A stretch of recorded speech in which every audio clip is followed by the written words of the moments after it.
unfortunately, this White House doesn't give a damn about the Constitution or due process. They care about the optics. And the American people should care about the Constitution and should care about whether the laws are being applied fairly or not. Most people would say, well, you know, these are gang members and get them out of here and get by any means necessary.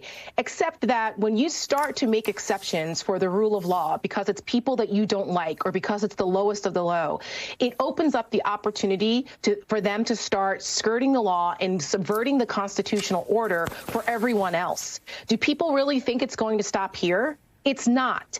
This spectacle is a disgusting display. And people who are cheering this on should really self-reflect as to whether this is what America is. Because if this is who we've become as a country, then we are in real big trouble. Either we are a democracy or we're not. And this is not how a democracy functions. And Donald Trump is acting in swift order to try to prepare the American people for ignoring the Constitution and our rule of law by trotting out the worst of the worst.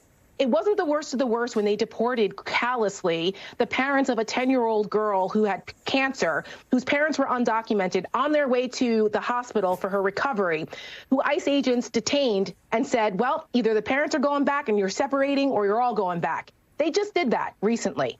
That is not the same thing, but that's what they're doing. Or what about the woman from Canada who went to a San Diego border crossing to get a work visa, who was detained by ICE? Asking her, well, you're Canadian. What are you doing at the San Diego border? She worked in L.A., and her attorney told her she needs to go there to get her visa. It's the closest port of entry. I mean, this is starting to happen in places where there are not people who are the worst of the worst gang members, and ICE is going out here and rounding people up. The fact that they're using this act is a way to prep the American people for them to erroneously and unlawfully apply other things like the Insurrection Act. Is that what Donald Trump is going to do when people decide to protest and he doesn't like it anymore? He's going to invoke the Insurrection Act and say, well, I feel it applies.